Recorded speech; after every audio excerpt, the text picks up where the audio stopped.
So let's talk about some of the biggest and meanest greenskins around, with 9 of the strongest Ork units on the tabletop right now.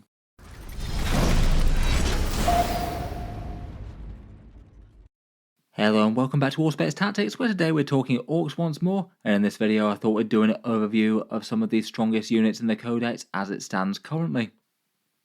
In terms of their strongest armies, Orks have had a bit of a turbulent time of it recently, doing kind of okay but not super standout prior to the codex. Then the Ork book came out and it was largely quite well received, lots of fun detachments that added big power in one way or another, and they became arguably the single strongest faction in the game, or at least contesting for it, with Boyz and Green Tide being the things that had the most victories. Then Games Workshop handed out some big nerfs to those detachments in particular. Nobz getting double nerfed really took the Boyz down a big peg, and a few rules tweaks to the Green Tide really had that looking far worse. But it seems that Ork armies just didn't really have the resilience of other things to fall back on. With those options nerfed, Dread Mob and Warhorde and things just don't really seem to be filling in the gap, and they've sunk to a pretty dismal tournament win percentage of about 42%, one of the weaker ones in the game right now. Despite being one of 40k's more popular factions, they haven't won a single grand tournament since the Pariah Nexus update, which is kind of telling for how strong they are at a competitive level. They did have that temporary win at the Tacoma Open where the person controversially withdrew, and they have had a Dread Mob go undefeated at 6-0, which was very impressive. But beyond that, no outright victories. With a balance pass just around the corner though, I'd guess that it won't be this way for too long for the Greenskins. I certainly predict that Games Workshop might do something to shake up their army lists a fair bit, and hopefully they might help add a few of their lesser played things in the following balanced data slate. For any actual rules changes though, it might have to wait till January. In any case, their codex being temporarily weak isn't going to stop a ton of Orks from getting stuck into the fight. I thought it would be interesting to do a roundup of some of the best choices for Ork army lists right now. So for this one I took a look over 10 competitive army lists that had done well in tournaments, placing quite highly with a lot of wins. I thought we'd talk through the datasheets that were most commonly played in those. As ever, the best units out there will vary a fair bit depending on detachment. I feel like perhaps Dread Mob might be one of the single biggest ones that really skews things one way or another. Currently in competitive play, Warhorde is the most played with its reliable melee boosts, Dread Mob second, often with lots of Lootas buffed by mechs, and then Boyz is third, though basically none of them are doing particularly well.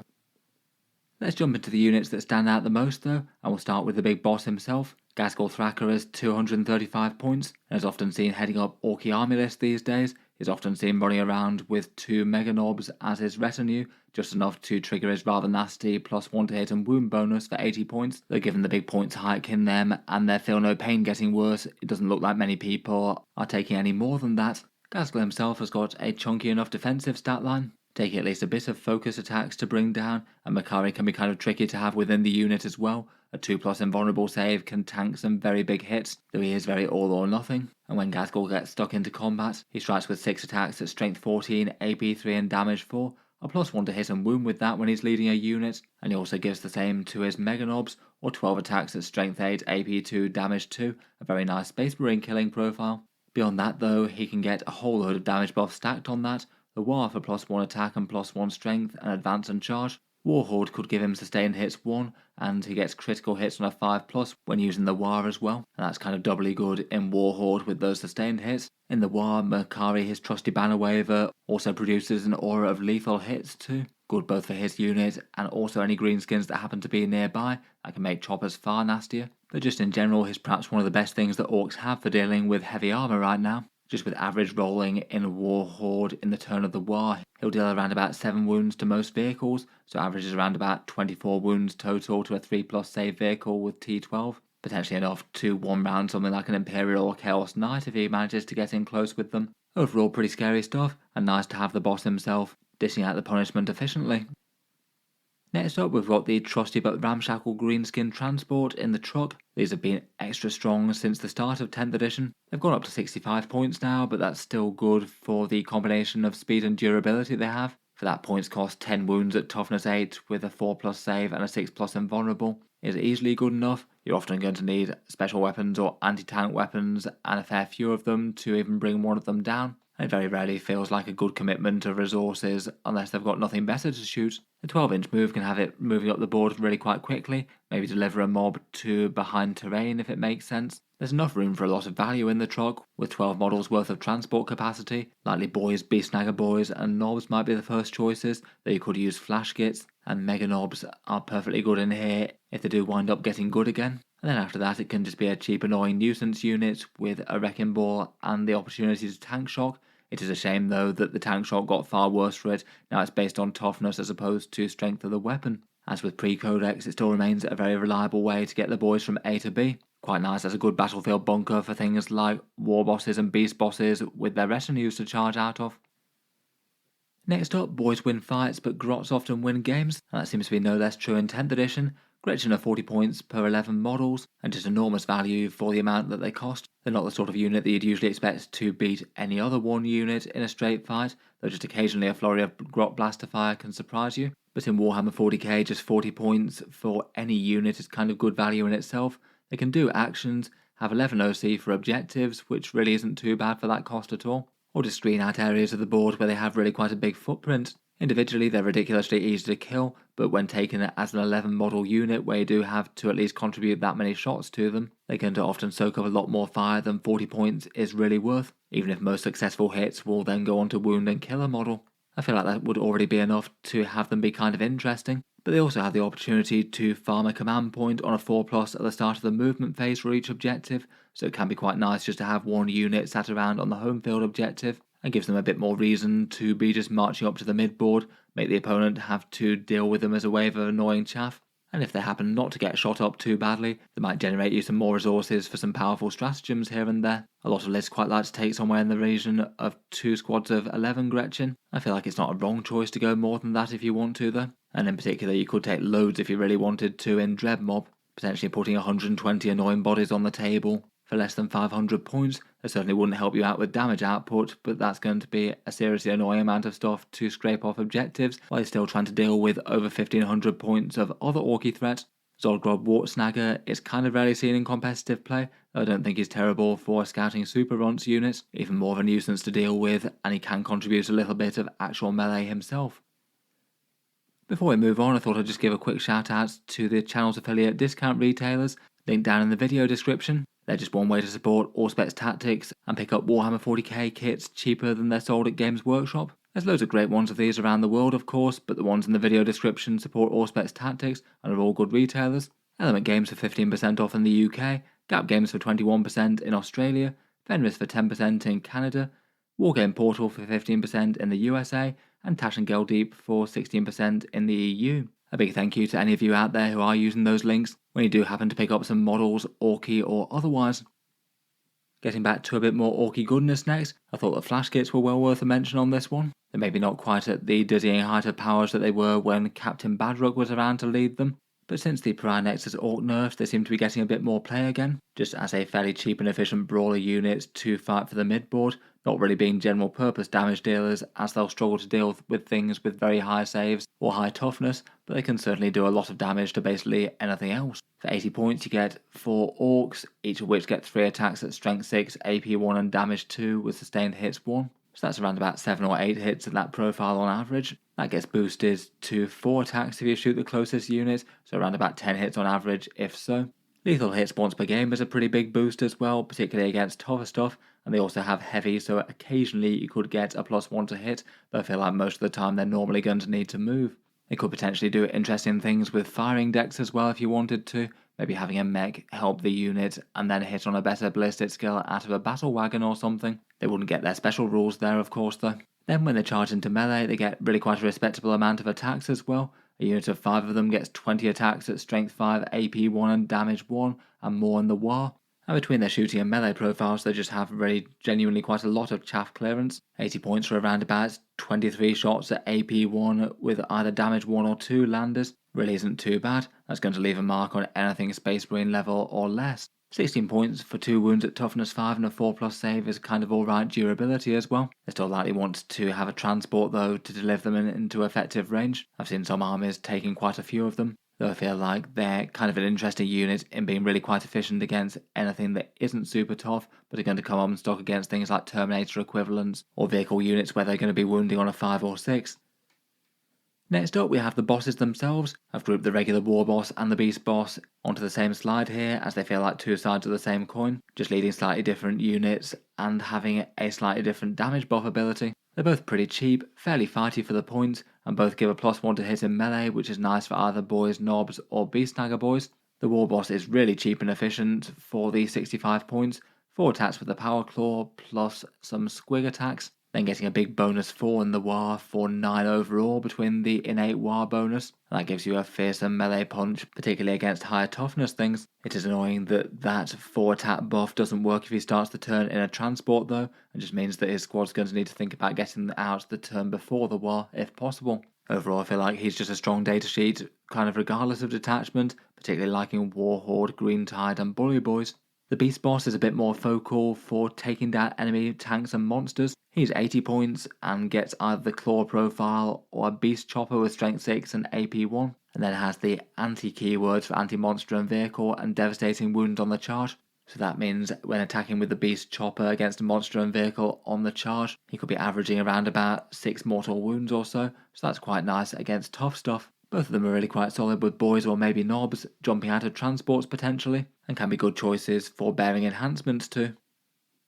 While we're on the subject of bosses and the units that they can lead, let's mention the Boyz and Snagga boys. Scary and dangerous greenskin chaff with toughness 5 and a 5+ save. It's kind of an interesting defensive profile, as a lot can get slain really quite easily, but a lot of common strength 4 small armors won't actually do very much to them, and even a few left surviving can swing with a fair bit of hurt in melee. In general though, just loads of chopper attacks at AP -1 will make short work of most light infantry, and can stack saves on Space Marines or tougher stuff. They've got high objective control when they're scrapping over mid-board points, and both of them like jumping out of transports, trucks, battle wagons, or kill rigs potentially. The regular boys are 85 points per 10, cheaper than the Beast Snaggers, and get sticky objectives. Certainly not a bad thing for greenskins being able to mark that in the mid-board and then move on. Beyond that, they get power claws and some rocket attacks. I feel like the rockets are usually worth taking in my opinion. Just every so often being able to smash a random Terminator dead is kind of fun. And they're pretty much the unit in Green Tide,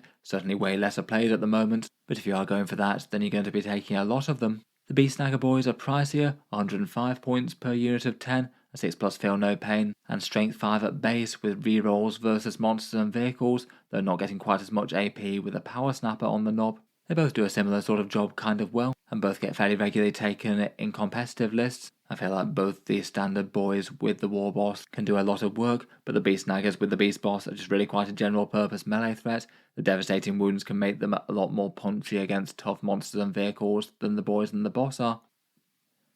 Next up, switching gears slightly, I thought the Lootas and Shokk attack guns in the Dread mob were worth a specific mention. As ever with 10th edition, certain things are far stronger in certain detachments, and these guys are genuinely quite a scary threat in Dread mob, but not really very exciting in other detachments. Lootas are kind of interesting in essentially heavy weapon orcs, but very cheap ones, only 10 points per model and coming in units of 10. Each def gun getting 2 attacks to 48 inches or 3 attacks to 24, a strength 8 AP 1 and damage 2. You also get a couple of rockets or things in the units. They get 2 reroll hit rolls of 1 and also gets 2 reroll all hit rolls against things on objectives. So that is kind of necessary a lot of the time, as they only hit on a pretty terrible ballistic skill 6+, only even achieving Orky 5+ ballistic skill if they stay stationary with the heavy keyword. For how cheap they are, it isn't nothing in terms of firepower though, but just only good against specific targets. Anything with too high toughness or too high saves isn't really going to care too much. In Dread mob they might get led by a Shokk attack gun mech,